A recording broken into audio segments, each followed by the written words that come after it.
بزرگ ہو گئی ہے نا, ابا جی کئی دفعہ بات کر کے بھول جاتے ہیں, انہوں نے خود کوئی کام کہا ہوتا ہے, خود ہی اس پہ ناراض ہو جاتے ہیں. اب اولاد کا کیا ذمہ ہے کہ وہ اماں ابا کے اس بڑھاپے پر معاذ اللہ طنز کرے کہ آپ کل یہ کہہ رہے تھے آج یہ کہہ رہے ہیں. ان کے لیے حکم یہ ہے کہ وہ نہ شفقت کے بازو پھیلائیں.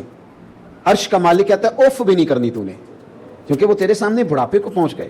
تو کیا ٹھیک ہے, جو کل کہا تھا وہ بھی ٹھیک ہے, جو آپ آج کہہ رہے ہیں میں اس کے لیے بھی تیار ہوں. یہ ہوتا ہے اعلیٰ اخلاق کا مظاہرہ. لیکن اگر آپ کہیں جناب کل آپ نے یہ کہا تھا آج آپ یہ کہہ رہے ہیں, تو یہ بات کی کمزوری ہے, اس سے ہمیں نکلنا چاہیے. جب انسان چھوٹا ہوتا ہے اس کا ذہن کمزور ہوتا ہے, جب وہ بڑا ہوتا ہے تو اللہ اس کے حوصلے کو بھی بڑا کر دیتا ہے. تو ہم بعض اوقات اس طرح کی باتیں کرتے ہیں یا ہمارے بڑے کرتے ہیں کہ ہمارے پاس سخت جواب ہوتا ہے, ہم دے سکتے ہیں, لیکن ہمیں حکم یہ ہے کہ تم نے اپنی عقل دیکھ کے جواب نہیں دینا, سامنے والے کا منصب دیکھ کے جواب دینا ہے. وہ دیکھنا ہے کہ وہ بندہ کس طرح کا ہے. اگر آپ کہیں کہ جناب میرے پاس شعور بڑا ہے تو میں ایسے کر دوں گا, تو یہ انداز پھر ٹھیک نہیں. دوسری بات, مسواک کرنا بھی سنت ہے, میٹھا کھانا بھی سنت ہے, اور گوشت کھانا بھی سنت ہے ویسے, اور سید الطعام ہے, کدو شریف کھانا بھی سنت ہے, اور جناب شادی کرنا بھی سنت ہے. یہ ساری سنتیں لوگوں کو یاد ہوتی ہیں, اچھی بات ہے, بڑی اچھی بات ہے. لیکن مسکرا کے بات کرنا بھی حضور کی سنت ہے, یہ والی بھی یاد کر لینی چاہیے. چلے اس میں بھی بھلا ہوتا ہے, ابا جی کا دل راضی ہو جائے گا اس بات سے, اماں جی خوش ہو جائیں گی, بڑے بھائی کو آپ مسکرا کے ملیں گے تو راضی ہو جائے گا, غریب آدمی سے مسکرا کے ملیں گے تو خوش ہو جائے گا. نبی پاک صلی اللہ تعالی علیہ وسلم نے جو حیات نور گزاری ہے وہ غموں کے بیچ گزاری ہے. حضور فرماتے ہیں سارے نبی ستائے گئے پر میں سب سے زیادہ ستایا گیا, لیکن اس کے باوجود ان غموں کے بیچ حضور مسکراتے تھے. حضور مسکراتے تھے, اور مسکراتے بھی اس طرح تھے کہ کہہ کہا لگا کر نہیں ہنستے تھے. یعنی مسکرانا بھی وہ جو ڈھب اور سلیقے کا, سنجیدگی کا, مسکرانا بھی حسن والا, اس طرح نہیں کہ غیر سنجیدگی چھلکے. حضور مسکراتے تھے, غموں کے بیچ مسکراتے تھے, پورا منہ کھول کے نہیں. حضور کے لبہائے مبارکہ میں دانت نظر آتے تھے, اور حضور مسکراتے تھے تو نور نکلتا تھا, مسجد نبوی کی دیواریں روشن ہو جاتی تھی. حضرت سیدنا عبداللہ بن حارث رضی اللہ تعالیٰ عنہ فرماتے ہیں, ترمذی میں موجود ہے, فرماتے ہیں میں نے دنیا میں کسی کو اتنا مسکراتے نہیں دیکھا جتنا مدینے والے محبوب مسکرایا کرتے تھے. آپ مسکرائیں, آپ کے لہجے اچھے ہوں, آپ مطلب حرج کیا ہے اگر آپ تھوڑا سا کسی بات پہ مسکرا دیں گے, کوئی مسئلہ نہیں. آپ تھوڑا سا آپ محسوس کریں گے کہ آپ طاقتور ہو گئے ہیں, آپ نے اگر اخلاقی رویہ مثلا, اس میں کوئی شک نہیں کہ میاں صاحب باہر سے تھکے ہوئے آئے ہیں, اس میں کوئی شک نہیں کہ خامد صاحب بڑے بڑے مسائل کا انہیں سامنا کرنا پڑتا ہے, اس بات سے میں آگاہ ہوں. پر بیگم بھی تو صبح سے بیٹھی ہے نا, اس نے بھی تو کسی سے بات کرنی ہے نا, کوئی آئے تو. تب یہ صاحب آئے ہیں تو ان کا خیال ہے کہ سارے پیچھے با ملاحظہ پیچھے ہٹ جاؤ اور مجھے سونا ہے. بستر جھڑا ہوا ہو, تکیہ لگا ہوا ہو, اور کوئی آدمی سی نہ کرے. آپ کو پتہ ہے اللہ تعالیٰ نے مرد کو فضیلت دی ہے, اللہ نے مرد کو حوصلہ بڑھا دیا ہے, عقل بڑھی دی ہے. کس لیے؟ وہ اسی لیے دی تھی کہ اس نے عورت کے ساتھ اس کی اس کم فہمی کے مقابلے میں اپنے حوصلے کو بڑا کر کے دکھانا ہے. تو یہ جلد باز ہو جاتا ہے, یہ سختی کرتا ہے, بڑے مسائل ہوتے ہیں باہر, اس میں کوئی شک نہیں. دنیا کے ساتھ نبھا کرنا, مردوں کے لیے کاروبار کرنا, دنیا کو ڈیل کرنا, بندے کو باتیں پوری طرح چور کر دیتی. لیکن اگر آپ باہر کی پریشانیاں گھر لے آئیں گے تو گھر والوں نے بھی تو کہیں آنسو بہا کے دکھانے ہیں نا, انہوں نے بھی تو سارے دن کی آزمائشیں بیان کرنی ہے نا. حضرت مولانا نقی علی خان صاحب فرمایا کرتے تھے مجھے دعا مانگنے کا طریقہ میری بیوی نے سکھایا ہے. اب سب کس طرح فرمانے لگے, اس نے مجھے کوئی کام کہا, کوئی پیسے جہاں لگنے تھے, تو میں نے کہا بھی میرے پاس نہیں ہے, کچھ دنوں میں آئیں گے تو میں دے دوں گا. تو پھر اس نے ایک دن یاد کرایا کہ جناب وہ میں نے کہا تھا کہ وہ پیسے تھوڑے سے چاہیے تھے, تو کہتے میں نے کہا بھی نہیں ہے میرے پاس, جیب خالی ہے بالکل, حالات ٹھیک نہیں, ملتے ہیں تو دیتا ہوں. کہتے اس نے کچھ دن چھوڑ کے پھر یاد کرایا تو میں غصے میں آ گیا, میں نے کہا تو کیا مجھے بے عزت کرتی رہتی ہے, تو میں کہا نا میرے پاس نہیں ہے, جب آئیں گے تو دے دوں گا. کوئی باتیں کرنے والی روز ہی کسی آدمی کو پریشان کرنا. کہتا جب میں نے سخت بات کی تو اس بھلی مانوس عورت نے پہلے بات سن لی, پھر جب میرا غصہ اتر گیا تو اس نے ایک بات کی تو میں رو پڑا. کہنے لگی آپ ہی تو میرے خامند ہیں, آپ سے نہ کہوں تو پھر میں کس سے جا کے کہوں. کہتے ہیں میں رو پڑا, مجھے نہ دعا مانگنے کا طریقہ آ گیا. وہ کہنے لگی آپ کیوں رو رہے ہیں, تو میں نے کہا جب میں بھی اپنے رب سے کہوں گا نا مالک تو ہی میرا رب ہے, تجھ سے نہ کہوں تو پھر میں کس سے کہوں, تو پھر میرا اللہ بھی میرے اوپر رحمت فرمائے گا.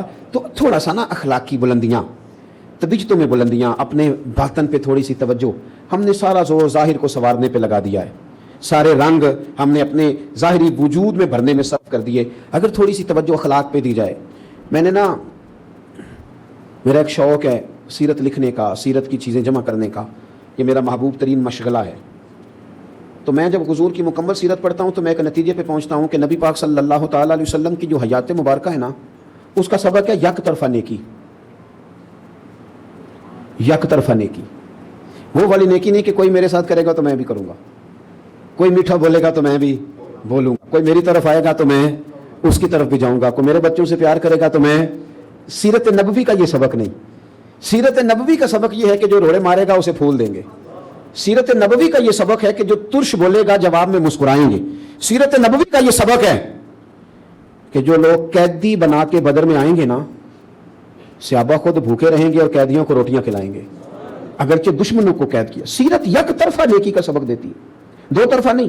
ہم نے تو نیکی کو تجارت بنا لیا ہے کہ پہلے تو میرے ساتھ کر, پھر میں تیرے ساتھ کروں گا, تو میرے گھر آ تو پھر میں تیرے گھر آؤں گا. یہ آپ عبادت کر رہے ہیں, تجارت کر رہے ہیں. یک طرفہ نیکی یہ حسن پیدا کرتی ہے. اور تیسری بات میرے عزیز یہ کہ اللہ رسول کی رضا کے لیے. غصہ ناراضگی صرف اللہ رسول کے لیے, ذات کے لیے نہیں, ورنہ آپ کی ذات ایک بت بن جاتی ہے, وہ بڑی ساری چیزوں میں رکاوٹ بن جاتی ہے. ہم نے نا جتنی آج تک جنگیں لڑی ہیں, جتنی آج تک ہم نے مشقتیں کی ہیں, وہ ذات کے لیے کی. میں دیکھتا تھا ہمارے دیہاتوں میں ایسے کسی نے خبر چھوڑ دی کہ فلانے نے تیرے خلاف بات کر دی, پوری تصدیق بھی نہیں. حالانکہ قرآن مجید فرماتا ہے کہ جب کوئی فاسق خبر لے کے آئے پہلے اس کی تحقیق کر لیا کرو کہ ٹھیک بھی ہے کہ نہیں.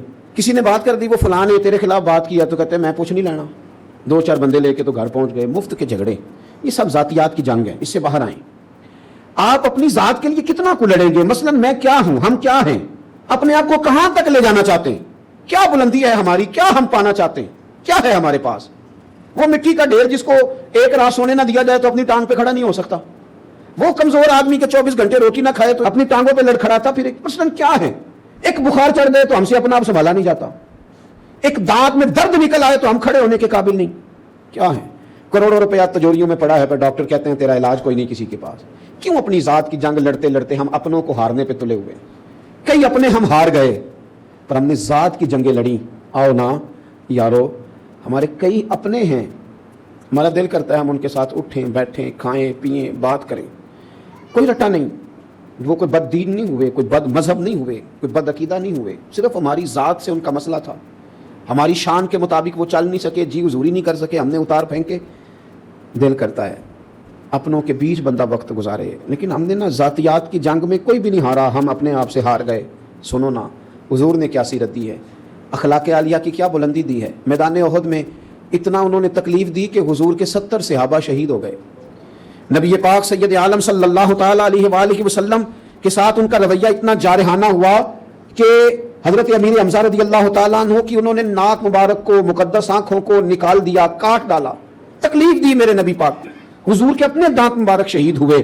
اور جب صحابہ کرام علیہم رضوان نے عرض کیا نا یا رسول اللہ کرے نا دعا ان کی تباہی کی, تو حضور نے فرمایا میں لعنت کرنے والا بنا کے نہیں بھیجا گیا, مجھے تو رب نے رحمت بنا کے بھیجا ہے. ذات کو تکلیف دی انہوں نے, تو حضور نے دعا کیا کہ اللہ انہیں ہدایت دے دے, اللہ ان کی بخشش کر دے, ان کو بخشش کے رستے پہ چلا دے, ہدایت دے دے ان کو. نبی کریم ہدایت کی دعا مانگ رہے ہیں, لیکن ایک مقام ایسا آیا ہے جہاں میرے نبی پاک صلی اللہ تعالی علیہ وسلم نے دعا کی کافروں کے لیے.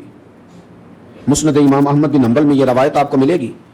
غزوہ خندق کے موقع پر مدینے کا دفاع کرتے کرتے کافروں نے اتنا پریشان کیا کہ صحابہ کی نماز عصر قضا ہو گئی.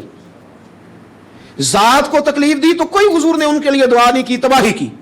عصر کی نماز رہ گئی صحابہ کی, قضا ہو گئی, تو میرے رسول نے ہاتھ اٹھائے, کہا اے اللہ انہوں نے ہمیں عصر نہیں نہ پڑھنے دی, تیری بارگاہ میں سجدہ نہیں نہ کرنے دیا, مالک ان کے پیٹوں کو آگ سے بھر دے, یہ تیرے رستے میں رکاوٹ بن گئے, صحابہ نماز نہیں پڑھ سکے, ان کے پیٹ آگ سے بھر دے.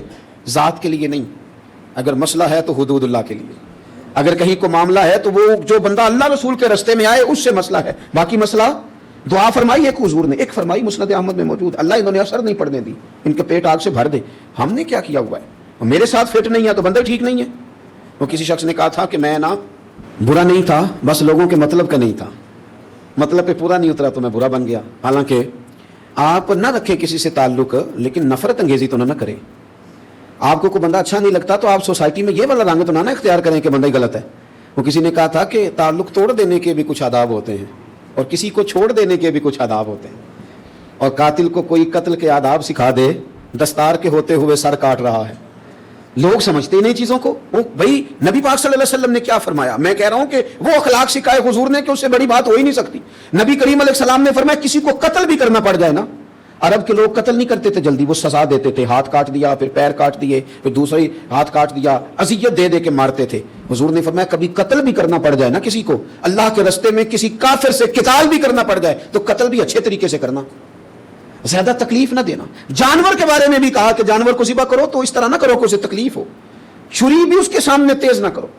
تو جہاں آپ کو یہ تک سبق دیا جا رہا ہے کہ لڑنا بھی پڑ جائے, تو حضور نے صحابہ کو نصیحت کی تھی کہ جب تم میدانوں میں نکلو گے نا تو دیکھنا کافروں کی فصلیں نہ تباہ کرنا, بچوں پہ حملہ نہ کرنا, درخت نہ کاٹنا, جو آدمی ہتھیار نہ اٹھائے اس کے خلاف نہ لڑنا. خیال رکھنا سونے ہاں لڑنے جا رہے ہیں پھر بھی اتنی احتیاطیں, کیونکہ یہاں لڑائی بھی اعلاء کلمت الحق کے لیے ہے, ذات کے لیے نہیں ہے. یہ اخلاقی بلندی جب تک مومن اپنے اندر پیدا نہیں کرتے. میں اپنے دوستوں سے نا اور اپنے آپ سے بھی ایک بات اکثر کرتا ہوں, اپنے جو میرے عزیز ہیں ان سے بھی میں کئی دفعہ کہتا ہوں کہ رب نے جو میرے لیے چچا پسند کیا تھا نا وہ اللہ نے میرا چچا بنایا. اللہ نے جو ماموں میرے لیے پسند کیا رب نے میرا وہ والا ماموں بنایا. جو خاندان اللہ نے میرے لیے پسند کیا مجھے پسند کیوں نہیں, اللہ نے میرے لیے پسند کیا. جو اللہ نے جس خاندان میں بہتر سمجھا وہاں پیدا کیا نا. تو آپ کہتے ہیں کہ آپ کو پتہ نہیں میرا چچا خوفناک کتنا ہے, یہ کیا بات ہو گئی بھائی. آپ کہتے ہیں آپ کو پتہ ہی نہیں میرے ماموں کی حالت کتنی خراب ہے. بھائی انسانی کمزوریاں ہیں لیکن وہ دو طرفہ ہیں, یک طرفہ نہیں ہیں. ادھر بھی ہیں اور ادھر بھی ہیں, ان کے اندر بھی ہیں ہمارے اندر بھی ہیں. لیکن ہم اس انداز میں اپنی صفائی پیش کرتے ہیں. کچھ رشتہ دار واقعتاً اس قسم کے ہوتے ہیں کہ رویہ سخت ہوتا ہے, اور کچھ لوگ اس دنیا میں واقعی ایسے ہیں جو لالچ کے طور پر کبھی آ کے ملتے ہیں. کچھ لوگ وقت پڑ جائے تو وہ بڑا اپنا اپنا کہہ کے پیارا پیارا کہہ کے کام نکلواتے ہیں, اس میں شک نہیں.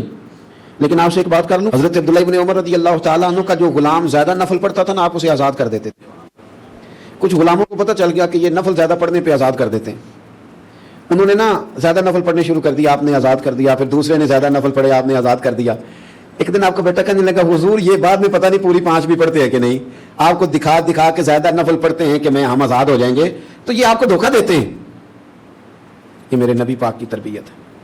حضرت عبداللہ ابن عمر رو پڑے, فرمانے لگے پتر تیرا کیا خیال ہے؟ مجھے پتہ نہیں, مجھے پتہ ہے کہ مجھے دکھانے کے لیے اور مجھے اپنے حق میں قائل کرنے کے لیے اور آزاد ہونے کے لیے ایسا کرتے ہیں, پر یہ مجھے رب کے نام پہ دھوکہ دینا چاہتے ہیں نا, تو دے رب کے نام پہ دھوکہ, یہ دے میں اللہ کے نام پہ دھوکہ کھانے کو تیار ہوں.